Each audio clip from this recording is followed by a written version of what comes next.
Good morning students. आज हम next person शुरू करेंगे। राजनीतिक कार्यपालिका एवं स्थायी कार्यपालिका में अंतर बताइए। प्रत्येक देश में चाहे वहां कैसी भी शासन व्यवस्था क्यों न हो, दो तरह की कार्यपालिका कार्य करती है। एक राजनीतिक कार्यपालिका, दूसरी स्थायी कार्यपालिका, अर्थात प्रशासनिक अधिकारी होते हैं।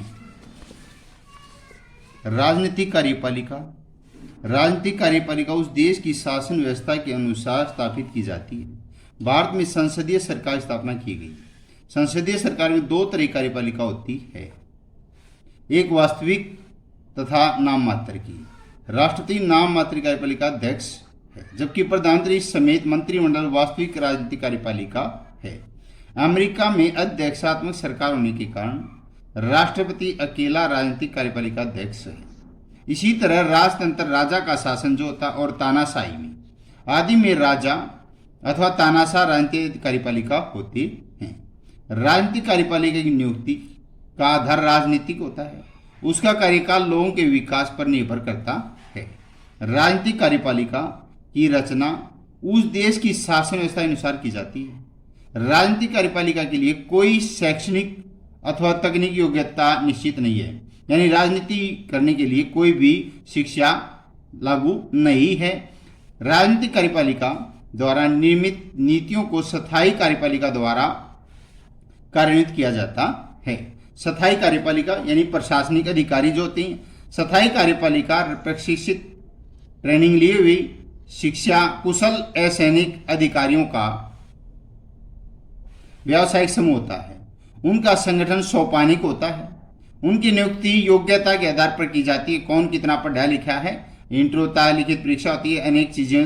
एक बार नियुक्त होने पर वे एक लंबी अवधि तक अपने पद पर बने रहते हैं, यानी जब वे उम्र यानी कि 58 साल के, 60 साल के, 65 साल के नए हो जाते तब तक उन्हें निश्चित वेतन दिया जाता है।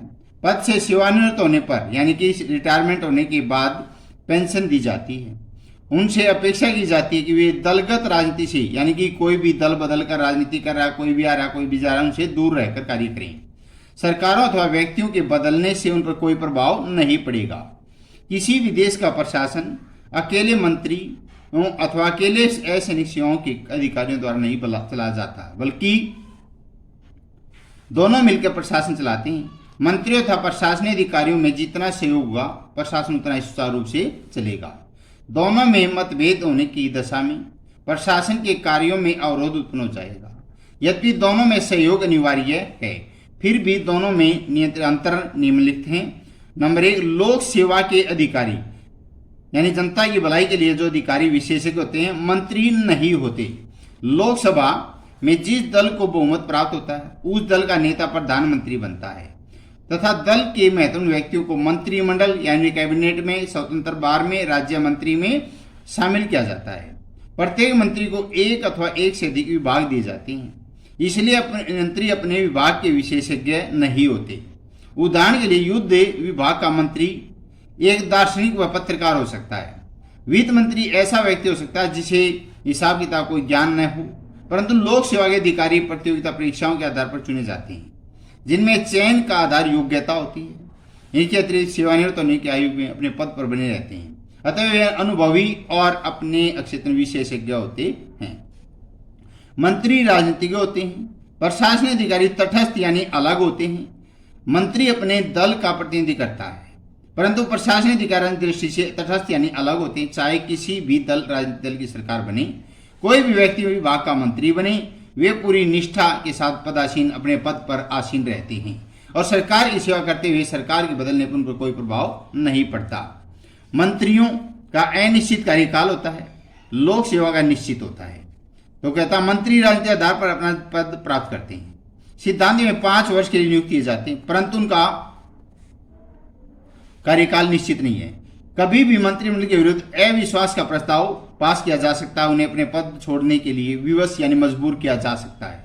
प्रधानमंत्री विकट कोई भी इमरजेंसी विपरीत स्थिति आ जाती है, सभी मंत्रियों से त्यागपत्र मांग सकता है, परंतु लोक सेवकों का कार्यकाल निश्चित होता है। निश्चित कार्यकाल पहले उन्हें हटा नहीं जा सकता। उसके बाद वे रिटायर होते हैं। मंत्री आते हैं जाते रहते हैं, परंतु कर्मचारी स्थायी रहते हैं। मंत्री नीतियां बनाते हैं, प्रशासनिक अधिकारियों ने कार्यान्वित लागू करते हैं। प्रत्येक मंत्री को एक अथवा एक से अधिक विभाग दिए जाते हैं। उस विभाग के संबंध में नीतियों का निर्माण करना मंत्री का कार्य है। जो नीतियां एक मंत्री द्वारा अपने विभाग के संबंध में बनाई जाती हैं, उनको कार्यान्वित करना प्रशासनिक अधिकारियों का काम है। मंत्री उत्तरदायी होते हैं, प्रशासनिक अधिकारी नहीं हैं। वास्तविक प्रशासन का कार्य भले ही लोक सेवा के उद्देश्यों द्वारा किया जाता हो, परंतु इन कार्यों के लिए लोक सेवा के उद्देश्य नहीं वरन मंत्री उत्तरदायी होते हैं। लोक सेवा द्वारा मंत्री के अधीन रहते हुए उनके उत्तरदायित्व के अंतर्गत ही समस्त कार्य किए जाते हैं। संसद और जनता के समक्ष मंत्रियों को उत्तर देना पड़ते हैं। यदि प्रशासनिक अधिकारी की भी कोई गलती है तो उसका उत्तरदायित्व मंत्री का ही है। मंत्रियों के पास कई विभाग होते हैं, लोक सेवकों के पास नहीं होते। एक मंत्री के पास एक विभाग नहीं होता, बल्कि एक से अधिक विभाग होते हैं। प्रधानमंत्री कभी किसी भी मंत्री के विभाग में परिवर्तन कर सकता है, इसलिए मंत्री विशेषज्ञ नहीं होते, परंतु अधिकारी एक ही विभाग में कार्य करता है। विभाग में नियुक्ति से पहले उसका पूरा प्रशिक्षण दिया जाता है, ट्रेनिंग दी जाती है। यदि विभाग बदला भी जा सकता है तो वह उस विभाग में लंबे समय तक रह सकता है। इस कारण से अनुभव तथा ज्ञान प्राप्त कर लेता है। मंत्री को दूसरे बहुत से कार्य करने पड़ते हैं। यदि मंत्री विशेषज्ञ बनना चाहे तो भी संभव नहीं है, वो नहीं बन सकता। संसद सदस्य होने के नाते मंत्री संसद के अधिवेशन में भाग लेता है, बैठकों में भाग लेता है, अधिवेशनों में। विदेशों से आए अपने समकक्ष यानी समान मंत्रियों से बातचीत करता है। मंत्री विदेश से यात्रा कर जाता है, अपने मतदाताओं से संबंध बनाए रखता है जनता से, तथा विभिन्न समारोह में कोई भी फंक्शन किसी भी का उद्घाटन आदि करता है। इन सब कार्यों के कारण मंत्री के पास इतना समय नहीं बचता जिससे कि वह विभाग का कार्य पूरी तरह देख सके। प्रशासनिक अधिकारी से सभी कार्य नहीं कर सकता, चाहे मंत्रियों को इन सभी कार्यों के लिए प्रशासनिक अधिकारी मदद देते हैं। फिर भी प्रशासन अधिकारियों का मुख्य कार्य प्रशासन चलाना है। निष्कर्ष है, मंत्रियों तथा प्रशासनिक अधिकारियों में बहुत अंतर है। मंत्री राजनीतिक अध्यक्ष हैं, जबकि लोक सेवक राजनीति में तटस्थ यानी अलग होते हैं। मंत्री तथा लोक सेवकों की इस अंतर में लोक सेवकों की स्थिति अधिक सुदृढ़ दिखाई देती है। इस कारण कई विचारकों की यह धारणा है कि मंत्री लोक सेवकों के साथ ही कठपुतली है। वास्तव में ऐसा नहीं है। यह निम्नलिखित बातों से स्पष्ट हो जाता है कि मंत्री प्रशासनिक अधिकारी के हाथ की कठपुतली नहीं है, क्योंकि कोई भी मंत्री अचानक ही मंत्री नहीं बन जाता। राजनीतिक रूप से अनुभवी व्यक्तियों को ही मंत्रिमंडल में शामिल किया जाता है। इसके अतिरिक्त मंत्री पद पर कार्य करने वाले व्यक्ति को सामान्य विवेक प्राप्त होता है। वह अपने इस सामान्य विवेक के कारण लोक सेवकों के हाथ की कठपुतली नहीं हो सकता। लोक सेवकों के साधारण एक विभाग से दूसरे विभाग में बदलते रहते हैं।